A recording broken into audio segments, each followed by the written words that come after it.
medicine is growing, man. It's growing inside all of us. Some people's nails are growing at a different rate. People's hair growing at different rates.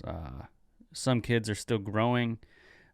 People's brains are still growing until they're about 25. I think that was like a universal thing we would always hear when we were kids. People would be like, oh, your brain isn't fully developed until you're around 25.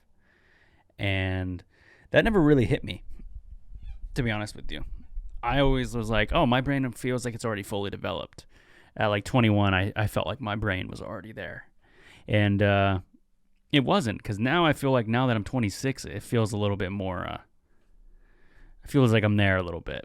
And I don't know if it's because I think of things before I do them more a little bit now, or the brain is just working at a different type of, it's going at a different pace.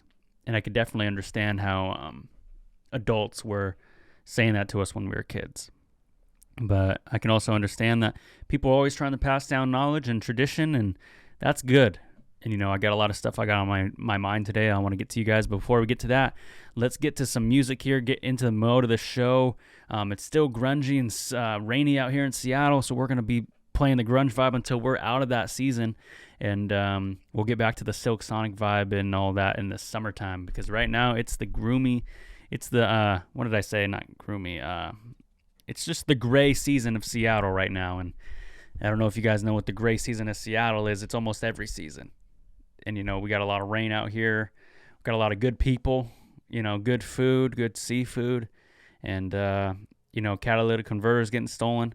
Whole bunch of good stuff going on here in Seattle, and you never want to miss it. So let's get right into this.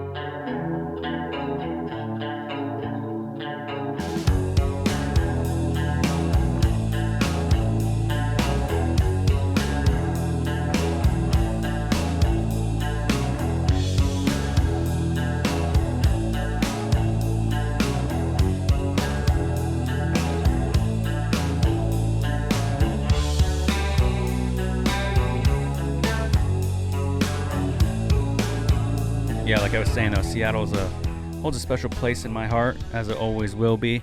And what else has been going on in my life? To be quite real with you guys, suffered a loss in the family, and that's never fun. No one ever likes to lose anybody. And for the sake of this, I'm gonna leave all that out and the details and respect to the family. But there's something about death, and there's something about coming together. A lot of people ask, well, what do you do with death? What do you like to do? Not a lot of people ask, but I know a lot of people are lost in the sense of like what to do when a death happens. A lot of people are like, do I not think about it? Do I work myself so much that I don't think about it? Do I occupy my time with something else? Do I spend time with the family? And me personally, I think spending time with the family is the best thing you can do. And, everybody grieves differently. And we got to remember that, especially in times of grief. That's a good thing to remember, is everyone has different stages. And there's different stages of things. There's like the 5 stages of grief. I believe it's sadness, anger,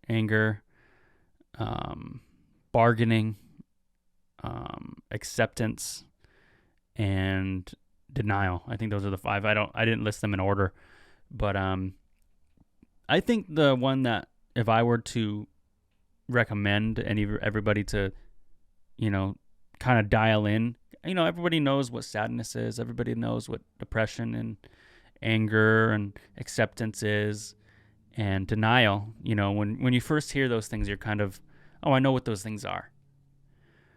And I think the one that kind of gets me is the bargaining stage. With bargaining, it's a weird part of grief. It's the part of grief where you are saying, oh, if I would have done this, if I would have done that, if only I did this, I should have done blank. And that's the dangerous part, I think, about grief, that stage. And I know everybody goes through loss, and if I could if I could just give you guys all a moment of silence for all the people who we have lost, for just anywhere. Those people are special to us and we hold them in high regards, and it doesn't mean it has to even be recently. People are going to hold that pain for the rest of their lives. And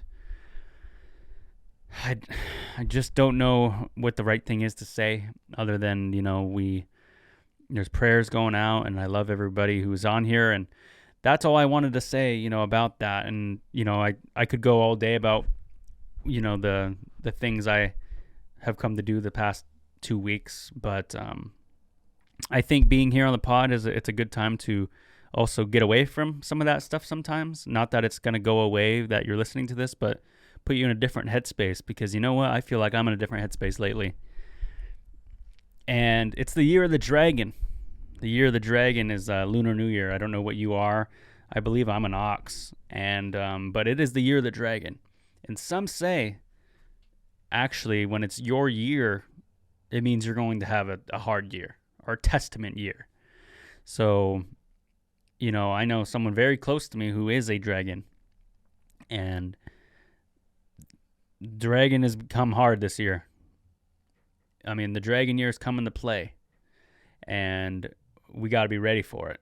So if you're a dragon, be on the lookout, man. It's 2024 is off to a start, that's for sure. But man, I'm feeling different.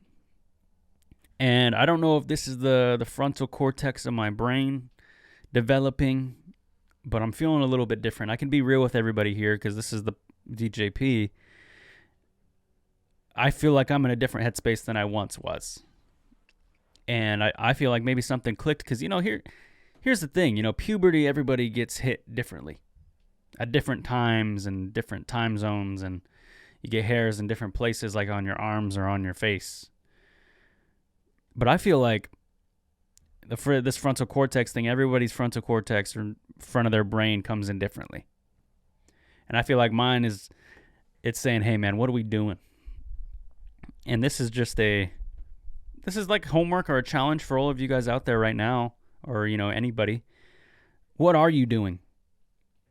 Because a lot of complacency happens pretty quick.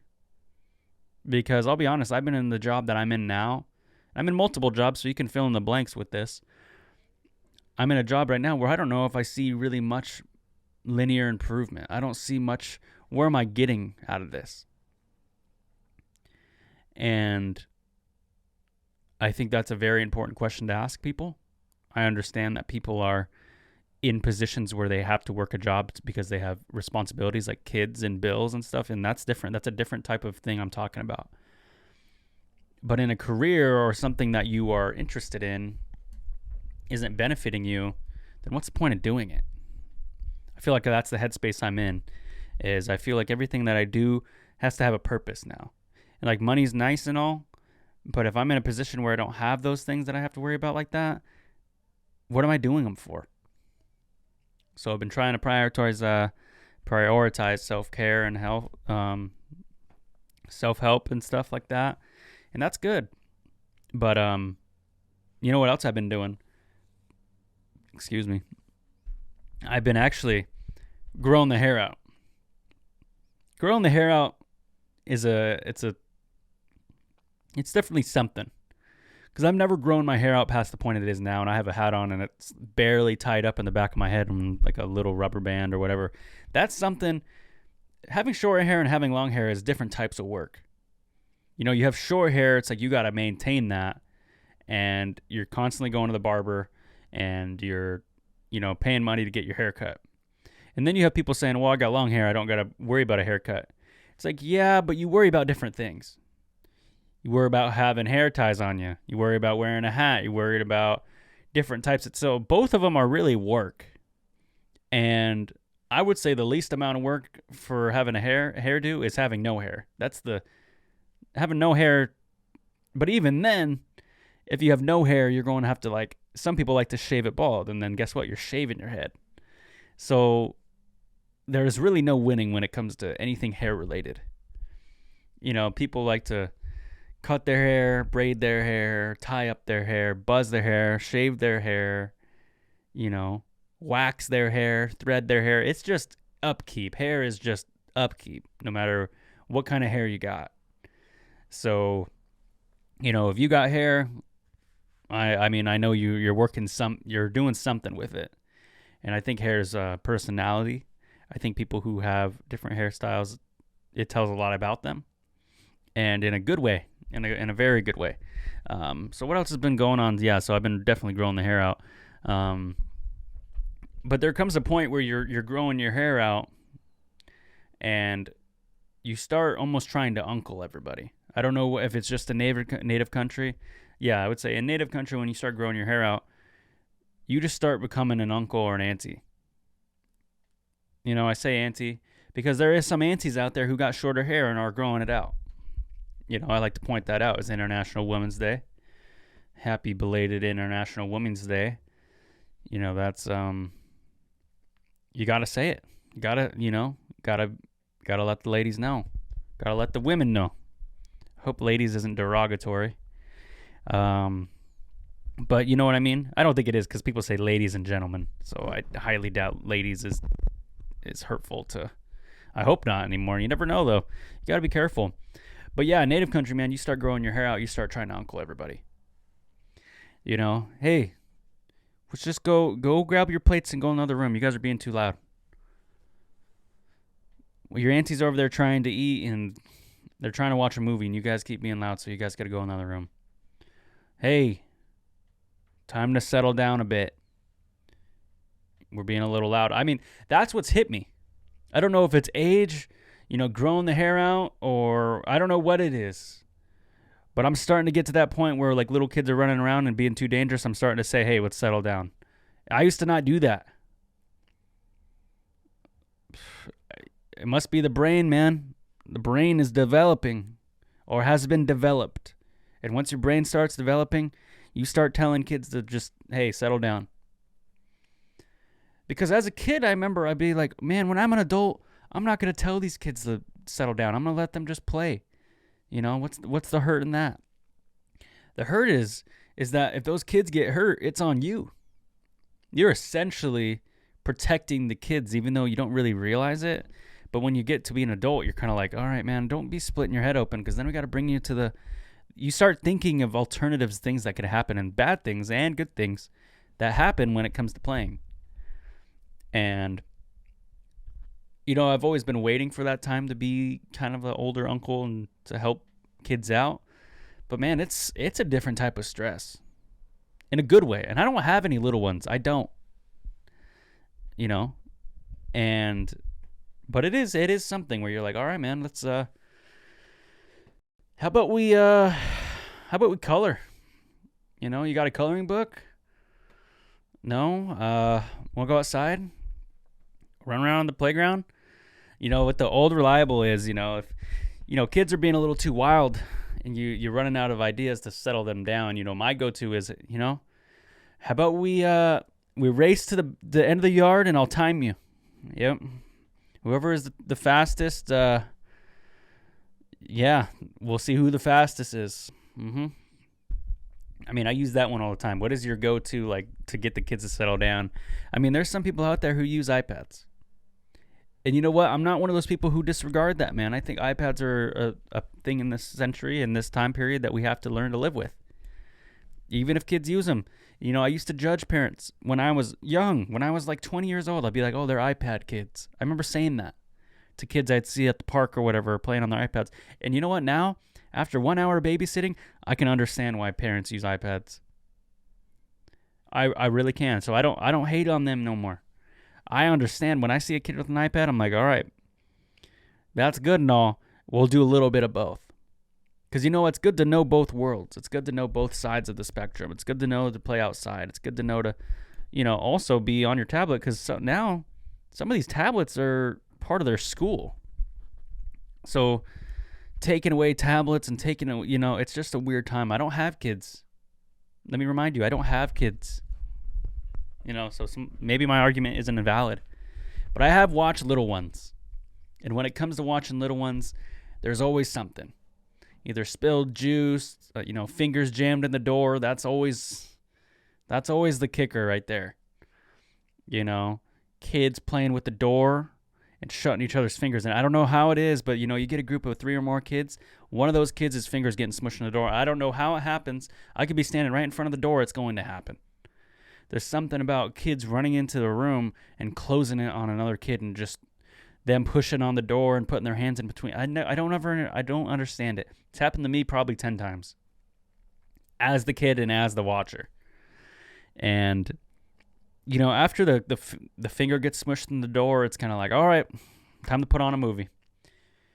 There's the time where you start letting kids just play. Go ahead and go have a good time on the trampoline or whatever. Someone starts crying, you're like, all right, let's be nice. Let's be nice. Happens again. It's all right, everyone in. Everyone inside, we're going to color. Yep. Stay inside the lines. All right, who can draw the best sunset? All right, after the sunset, let's draw a pizza. Who can draw the best pizza? Yes, pizza. Or, how about, you guys don't want to be inside? All right, let's go run.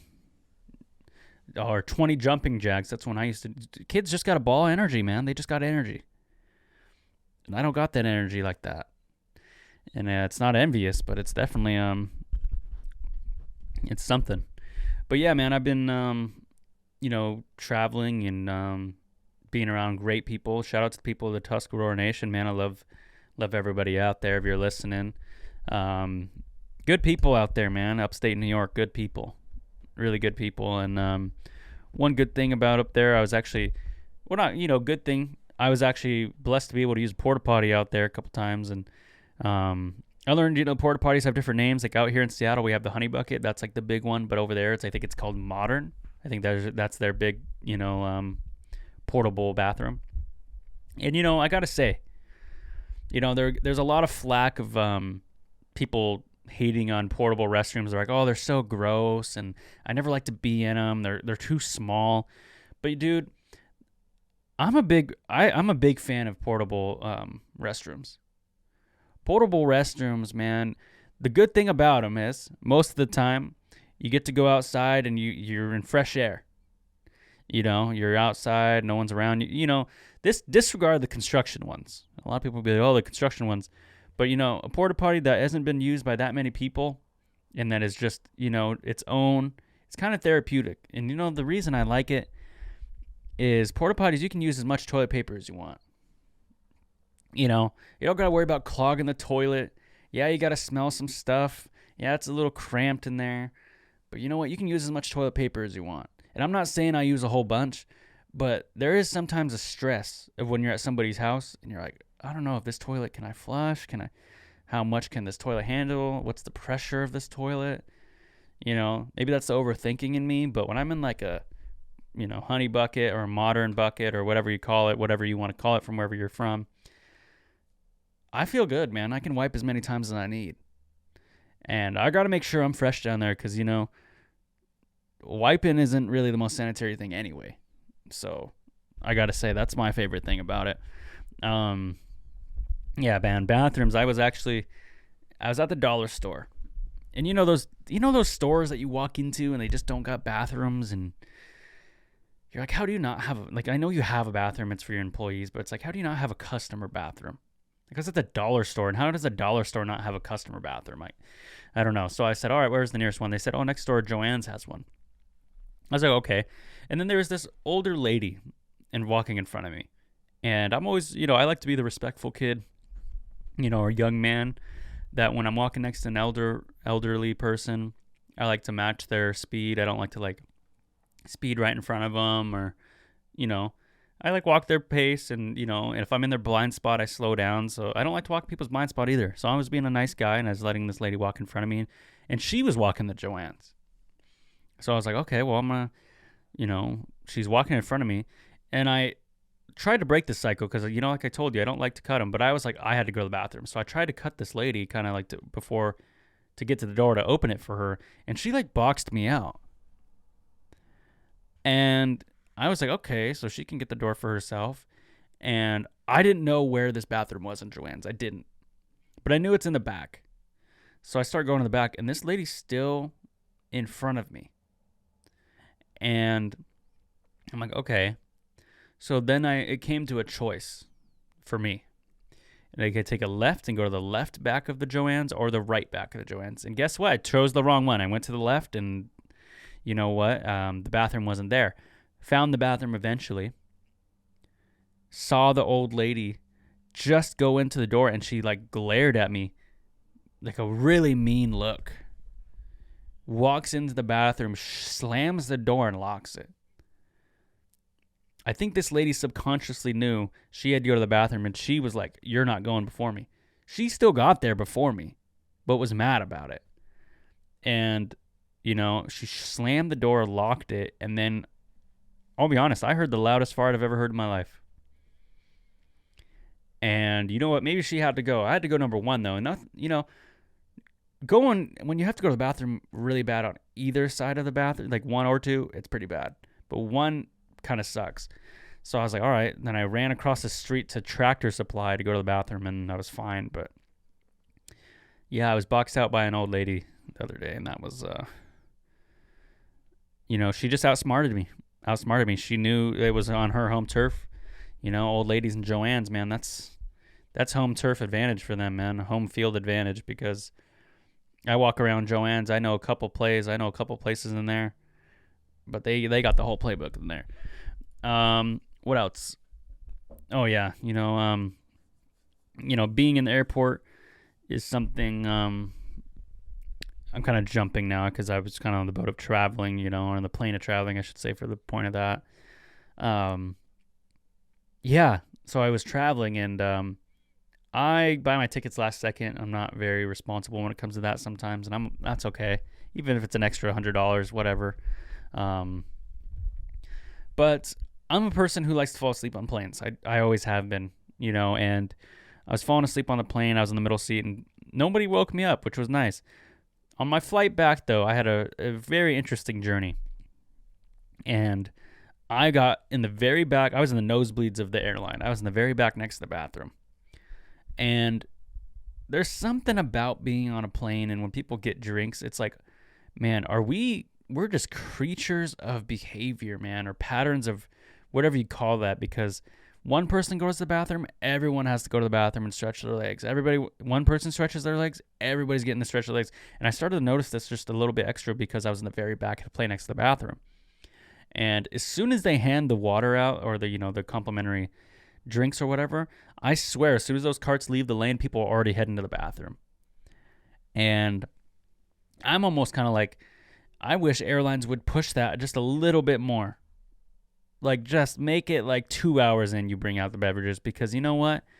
30 minutes in, these guys are going to the bathroom instantly. And it just amazes me at some of these people's, like, do you even have to go to the bathroom, or are you just getting up to get up? And that's fine too, because you have the right to do that. But it's like, when you're lining up next to me in the aisle seat in the plane, and you're ripping one next to me because you have to go so bad, like, can't you just rip one in your seat, man? You know, because I bet you this is what people think. All right, I'm going to get up, go to the bathroom, I'll just stand in line. And they're like, I don't want to fart in my seat because, you know, I don't want to fart next to the person next to me. But they'll fart next to the person right next to the bathroom in their face. I don't understand that. And that was me getting whiffed by dust all day, fart dust the whole flight. I don't know what it is, man. It's a special time we live in, that's for dang sure. And that's the thing about when you're in the airport, man. You start seeing who your people are. What do you mean by that, Dom? I mean, you know, when I'm flying back to Seattle, I look at this plane and look at all the people who are in the terminal with me. I'm like, man, these are my people, man. They're flying to Seattle. You know, some of these guys may have connecting, and I could figure out who's connecting, I think. But, man, these are my people, man. They're going back to Seattle. And I started thinking, man, these are the people, if the plane goes down, these are the people I'm with. And this is who we got. Does anyone else do that when you're in the terminal? I'm like, if this plane goes down, like, these are the people that are going to be on the plane with me? It's like, huh. I don't know. I think of that sometimes. What else is going on?